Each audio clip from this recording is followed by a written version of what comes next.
I'm going to walk you through how to do the layout for your web page. Now if we imagine that a browser looks something like this, we don't want our web page to be the whole width. People will have it really wide on some screens, it may even be split across two screens. So we want to define some boundaries. Let's say we want our web page to be a fixed width between these two red lines.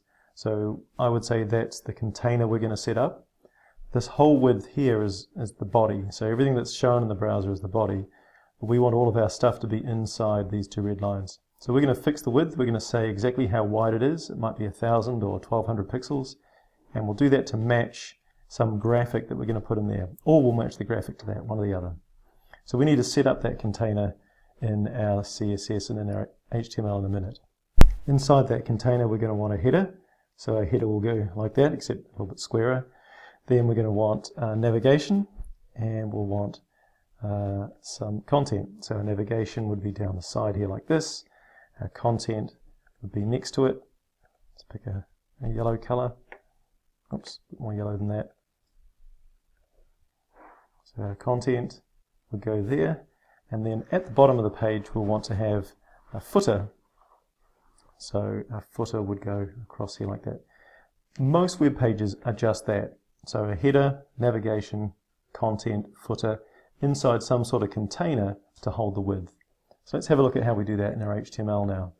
So the first thing we want is a container for the whole thing. So we create a div here,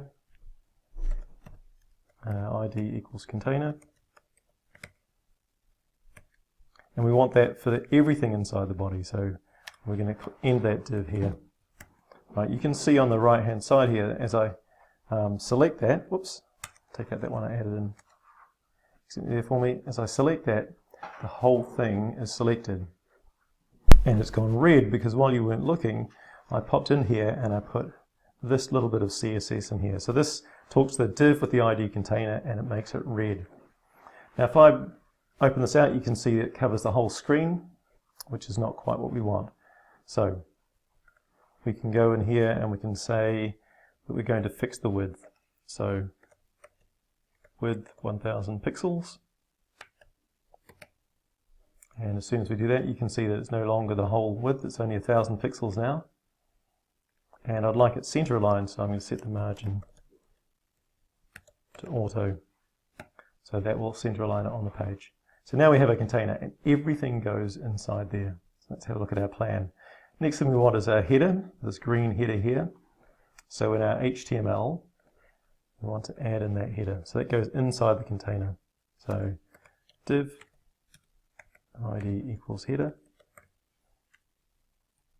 All right. And we want this heading, that's obviously got to be in our header. We can add some other things later on, but that's enough for a start. And you can see when I select that, is it going to show over there? Well, it's that bit there anyway. Let's go into the style and we'll give that a color. So we'll go, this is going to apply to the div called header.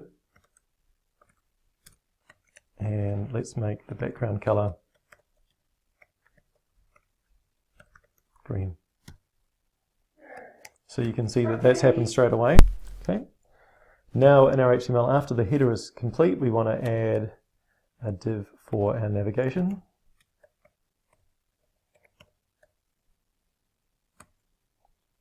Oops.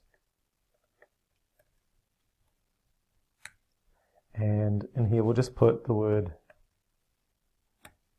navigation, just so that we've got something to see on the screen.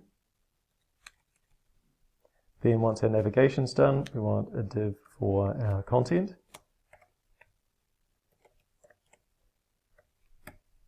And the content has the actual content, so we'll grab that and pop that in there. Then we want a div for our footer.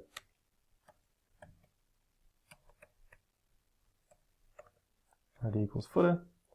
And in there we'll just put some text so we can recognize it on the screen. Okay, so that's our footer, that's our content, that's our navigation. Doesn't look quite like our plan, so because we want our blue navigation to be over here and our yellow content to be over here. So this structure is it. This is all we have to do in our HTML. It's perfect. All the rest is done through CSS. So you can see that we've got our container div, which goes from here to here, that holds everything. And then we've got, in order, the header, the navigation, the content, and the footer. And we're going to use CSS to put the navigation and the content next to each other. So let's have a go at doing that now. First of all, I'm just going to put in colors so I can see each of them. So I'll just do that. Okay, so I've just added in the colors so you can see we've got our container, which is the red, which holds everything. Then we've got our header, our navigation, our content, and our footer. Okay, so our navigation we want to be small and on the left-hand side. So it should be about 1/5, perhaps, maybe slightly smaller. So I'm going to make it 180 pixels, because remember the container is 1000, and the content, well, if the nav's 180, it has to be 820. So the two of them add up and don't leave any gaps. 820 pixels. Okay, let's see what that looks like. So you can see that that's 180, that's 820. Now we just need to get them next to each other. So for the navigation, we say to that, float left. And for the content, we tell it to float right. And if we've done our maths right, they should stack up and fill from left to right. And then we've got our footer at the bottom, and everything's happy. Now it doesn't look fantastic at this stage. We've got some work to do around margins and padding and things, and the colors are terrible. They're just so you can recognize it. But that is all there is to creating your HTML structure. So everything just goes within that structure now, and getting the basics for your style sheet. Okay, good luck.